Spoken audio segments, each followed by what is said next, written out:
Okay, तो अब हम लोग चलेंगे क्वेश्चन सॉल्यूशन राउंड में और देखेंगे कि फॉरफीचर और रीइशू के कंसेप्ट जो हम लोगों ने डिस्कस किए उस पे बेस्ड क्वेश्चंस कितनी आसानी से बनता है। तो ये शॉर्ट टाइप क्वेश्चंस इस पे आएंगे इस टॉपिक पे।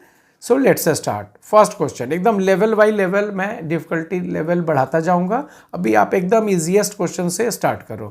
क्वेश्चन इज सेइंग विश्वास लिमिटेड फॉरफिटेड 500। जो वाइटल पॉइंट्स है वो नोटिस करने हैं क्वेश्चन में।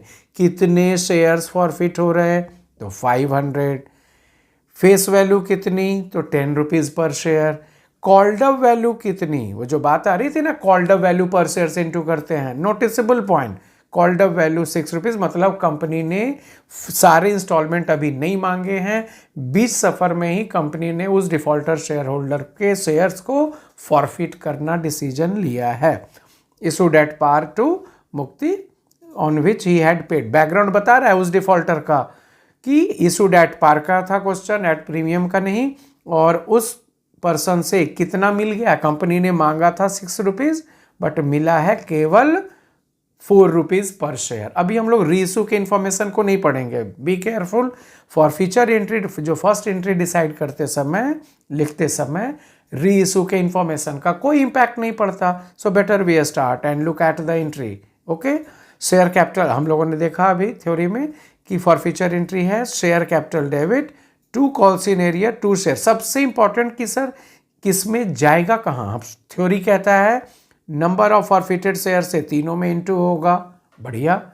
लेकिन कहाँ पे कौन सा, ये लो आप थ्योरी से मैच कर लो। शेयर कैपिटल में डेबिट होगा called up value per share, ये रहा मिल गया called up value per share. फिर बात आई थी कॉल्स इन एरियर, जैसा नाम बता रहा है एरियर अमाउंट पर शेयर।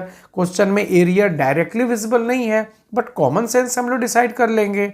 जब कंपनी ने मांगा 6 रुपीज और उसे मिला है 4 रुपीज, तो 6 - 4 obviously 2 rupees is arrear.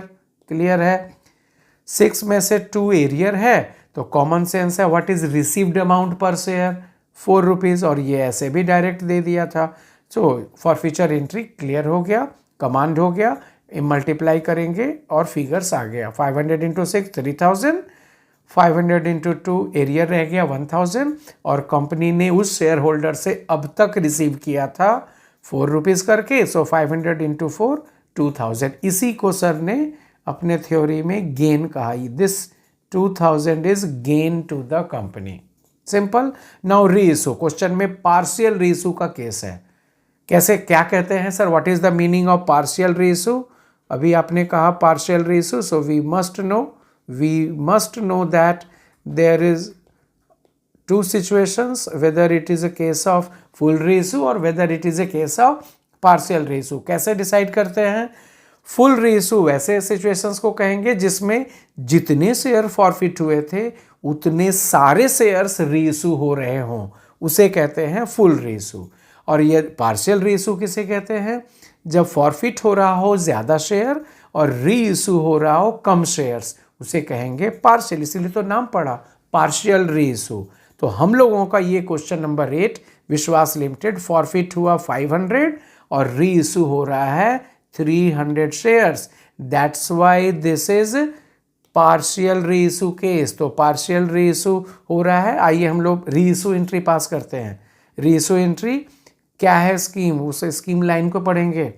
300 shares being reissued to Sahil as 6 paid up. ये जो पेड अप वाला अमाउंट है that is always multiplied in share capital. ये है paid up value per share में इंटू करेंगे 300 से। 4 रुपीज 5 पर शेयर, ये 5 रुपीज क्या है, ये रीसेल प्राइस है, ये रहा रीसेल प्राइस। मतलब 6 रुपीज का शेयर है तो ओरिजिनली वो 10 रुपीज का, फिलहाल जो दे रही है शेयर न्यू शेयर होल्डर को, उसको half made 6 rupees per share का शेयर सौंप रही है और बोल रही है कंपनी अभी आप मुझे 5 रुपये करके दो। तो कंपनी को लॉस कितना हो गया? What is the loss suffered by the company on 1 share? That is ₹1। 6 रुपये का शेयर मैंने दिया शेयर होल्डर के हाथ में, 5 रुपये लिया, 1 रुपये का लॉस। इसलिए सर ने कहा था लॉस पर share is multiplied in number of reissued shares. तो शेयर फॉरफिचर डेबिट निकल गया। So amount is very clear, 300 into 5 1500, 300 into 1 रुपी का लॉस तो 300 लॉस, और शेयर कैपिटल में पेड अप वैल्यू तो जाएगा ही जाएगा, सो 1800। क्लियर है। अब रहा थर्ड एक स्टेप जिसके लिए हम लोगों ने थ्योरी में तो यहाँ डिस्कस नहीं किया, but we have to pass this important entry compulsorily in each and every. Question में लिखता है give journal entry for forfeiture and reissue. कई स्टूडेंट्स का कहना है सर मैं तो ये 2 एंट्री मार के छोड़ के आ गया। अमा यार नहीं, वो लास्ट एंट्री तो करना ही था। जब भी री इशू स्टेज में क्वेश्चन पहुंच जाएगा तो last entry transfer of profit on reissued shares to capital reserve, ये एंट्री तो होगा ही होगा। कैसे इसका अमाउंट आएगा हम लोग पहले यहाँ फाइंड आउट करेंगे। फर्स्ट टाइम फार्मूला आप देख रहे हो, फिर ये अमाउंट को यहाँ लाके, इसीलिए मैंने इसे ब्लैंक छोड़ रखा है। So what is the entry for transfer of profit on reissued share? Simple है, share for future account debit to capital reserve.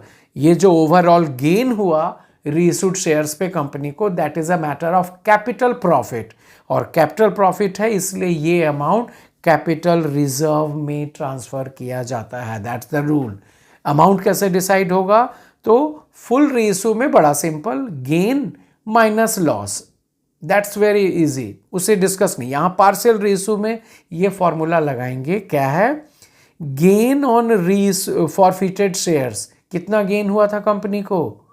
Amount gained on forfeited shares 2000, यहाँ न्यूमरेटर में, divided by number of forfeited shares, ये रहा 500, उससे divide कर लेंगे, into number of री issued shares 300, उससे इनटू कर लेंगे, माइनस, इससे सॉल्व करेंगे, ये ब्रैकेट में बीच में माइनस का साइन, -300, ये मैं एरो लगा दूं, कंफ्यूजन नहीं होनी चाहिए।